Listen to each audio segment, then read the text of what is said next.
জাতিসংঘে ইসরায়েলের বিরুদ্ধে রাশিয়া ধারালো পদক্ষেপ, কৃতজ্ঞতা প্রকাশ করল হামাস।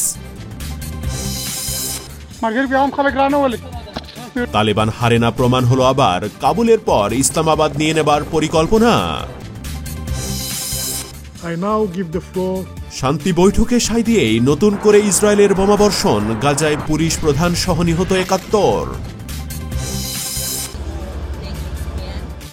বরফের কুলারে রাখা ছিল বোমা, গাড়িতে রিমোট, আমেরিকার হামলায় নয়া তথ্য গোয়েন্দাদের হাতে। আসসালামু আলাইকুম, দেখছিলেন বিএসি ওয়ার্ল্ড নিউজ হেডলাইন। জাতিসংঘে ইসরায়েলের বিরুদ্ধে রাশিয়ার ধারালো পদক্ষেপ, কৃতজ্ঞতা প্রকাশ করল হামাস। ১৫ মাস ধরে গাজায় বোমাবর্ষণ অব্যাহত রেখেছে ইসরায়েল। স্থলপথে চলছে সর্বাত্মক অভিযান। এমন অবস্থায় গাজায় পানি, খাবার সহ সব পণ্যের সরবরাহ বন্ধ থাকায় মানবেতর পরিস্থিতিতে দিন কাটাচ্ছে গাজার বাসিন্দারা। গাজা জুড়ে ইসরায়েলি বর্বরতায় গত ২৪ ঘণ্টায় কমপক্ষে ৭৩ ফিলিস্তিনের মৃত্যু হয়েছে। শুক্রবার রাতে খান ইউনিসের একটি বেসামরিক গাড়িতে হামলা চালিয়েছে ইসরায়েলি সেনারা। এতে নিহত হয়েছেন কমপক্ষে ৬ জন। গাজা সিটিতে তেল আবিবের বর্বরতায় প্রাণ গেছে একই পরিবারের ৩ জনের। গাজার মধ্যাঞ্চলে বিভিন্ন তাঁবুতে আশ্রয় নেওয়া ফিলিস্তিনিদের ওপরও চালানো হয়েছে আগ্রাসন। এছাড়া গাজা জুড়ে বিভিন্ন এলাকায় বিমান হামলা অব্যাহত রেখেছে নেতানিয়াহু বাহিনী। গত দুদিনে এই উপত্যকায় প্রাণ হারিয়েছেন ১৫০ জন। প্রায় ১৫ মাসের বর্বরতায় প্রাণহানি প্রায় ৪৫,০০০-এরও বেশি। আহতের সংখ্যা ছাড়িয়েছে ১ লাখ। এদিকে গত শনিবার জাতিসংঘের নিরাপত্তা পরিষদে ইসরায়েলের বিরুদ্ধে কঠোর পদক্ষেপ গ্রহণের আহ্বান জানিয়েছে রাশিয়া। রাশিয়ার প্রতিনিধি ভাসিলি নেবেনজিয়া গাজার ইসরায়েলি আগ্রাসন বন্ধের দাবি জানান। তিনি বলেন, গাজার অবরোধ ও অবিরাম হামলা এক ভয়াবহ মানবিক বিপর্যয়ের জন্ম দিয়েছে। নেবেনজিয়া গাজায় হাসপাতাল ও বেসামরিক স্থাপনায় হামলার কঠোর সমালোচনা করেন। তিনি ইসরায়েলকে মানবাধিকার লঙ্ঘনের দায়ে আন্তর্জাতিক আইনের পরিণতির বিষয়ে সতর্ক করেন। জাতিসংঘের মানবাধিকার বিষয়ক হাই কমিশনার ভলকার তুর্ক বলেন, হাসপাতালগুলো শুধু চিকিৎসার জায়গা ছিল না, ছিল হাজারো মানুষের শেষ আশ্রয়। এই ধ্বংসযজ্ঞ মানবতার মেরুদণ্ড ভেঙে দিয়েছে। ইসরায়েলের বিরুদ্ধে রাশিয়ার ঐতিহাসিক ভূমিকা আবারও দৃঢ় হয়েছে। প্রেসিডেন্ট ভ্লাদিমির পুতিন বলেন, গাজায় ইসরায়েলের লক্ষ্য অস্পষ্ট এবং গাজায় তাদের কর্মকাণ্ড শুধুই নিন্দনীয়। পুতিনের এমন বক্তব্যের পরপরেই পুতিনের প্রতি কৃতজ্ঞতা প্রকাশ করেছেন হামাসের পলিট ব্যুরোর সদস্য নাইম। তিনি বলেন, ফিলিস্তিনিদের ন্যায্য অধিকারের প্রতি রাশিয়ার সমর্থন সবসময় দৃঢ়। পুতিনের বক্তব্য আন্তর্জাতিক অঙ্গনে ফিলিস্তিনিদের অবস্থানকে আরও শক্তিশালী করছে। চীন ও রাশিয়া যৌথভাবে বলছে, ফিলিস্তিনিদের প্রতি ন্যায্য বিচার নিশ্চিত না করাই এই সংঘাতের মূল কারণ। পুতিন ইতোমধ্যে আরব নেতাদের সাথে আলোচনা শুরু করেছেন। গাজা এখন মানবতার মঞ্চে সবচেয়ে ভয়ঙ্কর রক্তক্ষয়ের নাম। ইসরায়েলের বর্বরতা আর আন্তর্জাতিক অঙ্গনে প্রতিবাদের স্রোতের মধ্যে এই যুদ্ধের শেষ কথাই। প্রিয় দর্শক, গাজায় ইসরায়েল ফিলিস্তিন সংঘাত থামাতে প্রেসিডেন্ট পুতিনের প্রচেষ্টা কি ধন্যবাদ পাওয়ার যোগ্য নয়?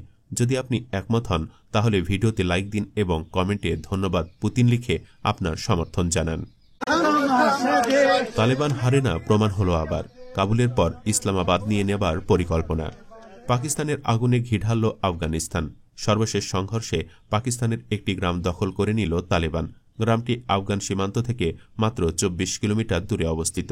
তালেবানের এমন পাল্টা আঘাতে পাকিস্তান জুড়ে তৈরি হয়েছে শোকের মাতম। এই ঘটনাকে ঘিরে পুরো অঞ্চল জুড়ে যুদ্ধের শঙ্কা বাড়ছে। বিশেষজ্ঞরা বলছেন, এই সংঘাত শুধু দুই দেশের মধ্যেই সীমাবদ্ধ থাকবে না, আঞ্চলিক স্থিতিশীলতা ও বৈশ্বিক নিরাপত্তার ওপরও মারাত্মক প্রভাব ফেলতে পারে। অতীতে বহুবার বিভিন্ন শক্তি আফগানিস্তানে আধিপত্য বিস্তার করতে চেয়েছে। রাশিয়া, আমেরিকা সবারই রক্তাক্ত অভিজ্ঞতা রয়েছে, কিন্তু প্রতিবারই তালেবানরা তাদের মাটির প্রতি অদম্য প্রতিরোধ দেখিয়ে বিজয় ছিনিয়ে এনেছে। এবার তাদের লক্ষ্যবস্তু হয়েছে মুসলিম প্রতিবেশী পাকিস্তান। কিছুদিন আগে পাকিস্তান আফগানিস্তানের পাকটিকা প্রদেশে বিমান হামলা চালায়। এতে নারী ও শিশুসহ ৪৬ জন নিহত হয়, যার মধ্যে একটি পরিবারের ১৮ জন সদস্য ছিল। এর প্রতিশোধ নিতেই তালেবান যোদ্ধারা পাকিস্তানের সীমান্তে পাল্টা হামলা চালায়। গত মঙ্গলবার রাতে চালানো এই হামলায় পাকিস্তানের ১৯ জন সেনা নিহত হয়, আর পরদিন নিহত হয় আরও ৮ জন। সেই হামলারই ধারাবাহিকতায় আজ তালেবান যোদ্ধারা পাকিস্তানের একটি গুরুত্বপূর্ণ গ্রাম নিজেদের নিয়ন্ত্রণে নিল। আফগান ভূখণ্ডে পাকিস্তানের বিমান হামলার পরপরই তালেবান যোদ্ধারা খাইবার পাখতুনখোয়া সীমান্তে 15,000 সশস্ত্র যোদ্ধা মোতায়েন করেছে। কাবুল, কান্দাহার এবং হেরাত থেকে এই যোদ্ধারা একত্রিত হয়েছে, যার ফলে সীমান্তে সংঘর্ষের মাত্রা ক্রমশ বেড়েই চলছে। পাকিস্তানের প্রধানমন্ত্রী এক ভাষণে এই ঘটনা নিয়ে ক্ষোভ প্রকাশ করে বলেছেন, তালেবানদের নির্মূল করার সময় এসেছে। এরই মধ্যে আফগানিস্তানে রকেট হামলা চালিয়েছে পাকিস্তান, যার জবাবে তালেবান সীমান্ত ঘেরাও কার্যক্রম শুরু করেছে এবং পাকিস্তানি চৌকির ওপর হামলা চালাচ্ছে। পাল্টা আক্রমণ সম্পর্কে আফগান প্রতিরক্ষা মন্ত্রণালয়ের মুখপাত্র এনায়েতুল্লাহ খোয়ারেজি বলেন, যে স্থাপনায় হামলা হয়েছে সেটি আমরা পাকিস্তানের ভূখণ্ড বলে বিবেচনা করি না। আমাদের আঘাত সীমান্তের ওপারে অবস্থিত বিভিন্ন স্থাপনাগুলোর ওপর ছিল। ভারতীয় সংবাদ মাধ্যম ইন্ডিয়া টুডে জানিয়েছে, তালেবানের 15,000 সশস্ত্র যোদ্ধা পাকিস্তানের মীর আলী সীমান্তের দিকে অগ্রসর হচ্ছে। এই যোদ্ধাদের লক্ষ্য পাকিস্তানের সেনাবাহিনীকে চাপে ফেলা এবং সীমান্তে নিজেদের অবস্থান সুদৃঢ় করা। 2021 সালে তালেবান আফগানিস্তানের রাষ্ট্র ক্ষমতা দখল করার পর থেকেই পাকিস্তানের সঙ্গে তাদের সম্পর্কে টানাপোড়েন শুরু হয়। পাকিস্তান অভিযোগ করেছে, আফগানিস্তানের মাটি ব্যবহার করে তেহরিকি তালিবান পাকিস্তান হামলা চালাচ্ছে। তবে এই অভিযোগ বরাবরই প্রত্যাখ্যান করেছে কাবুল। সীমান্ত সংঘাত ক্রমেই নতুন মাত্রা পাচ্ছে। তালেবান তাদের শক্তি প্রদর্শন অব্যাহত রাখছে, আর পাকিস্তান কঠোর প্রতিশোধের প্রস্তুতি নিচ্ছে। এই উত্তেজনা প্রশমিত না হলে পুরো অঞ্চলই ভয়াবহ সংঘর্ষের মধ্যে পতিত হতে পারে। প্রিয় দর্শক, পাকিস্তানের গ্রাম দখল দিয়ে শুরু তালিবানের এই অভিযান কি ইসলামাবাদ গিয়ে ঠেকবে, নাকি পাকিস্তান শক্ত প্রতিরোধ গড়ে তুলবে? কমেন্টে আপনার মতামত জানাবেন।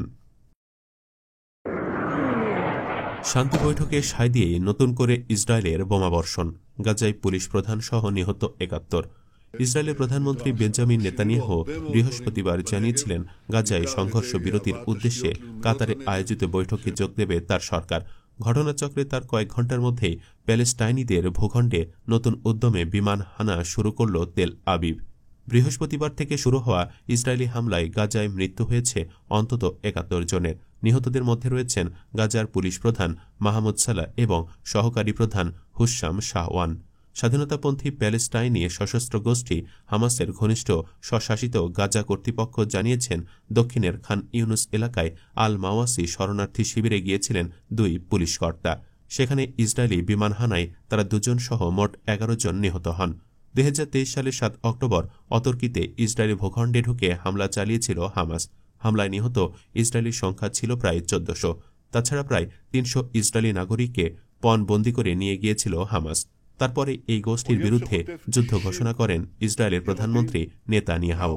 হামাসকে নিশ্চিহ্ন করার পণ নিয়ে গত 15 মাস ধরে হামলা চালিয়ে প্যালেস্টাইনি ভূখণ্ডটিকে কার্যত ধ্বংসস্তূপে পরিণত করেছে ইসরায়েল। এখনও পর্যন্ত নিহত হয়েছেন 45,500-এর বেশি মানুষ। প্রিয় দর্শক, ইসরায়েল এবং বিশ্বাসঘাতকতা এ দুটি কি একে অপরের সাথে গভীরভাবে জড়িত? আপনার কি মতামত? কমেন্টে জানান আপনার ভাবনা কি। বরফের কুলারে রাখা ছিল বোমা, গাড়িতে রিমোট। আমেরিকার হামলায় নয়া তথ্য গোয়েন্দাদের হাতে।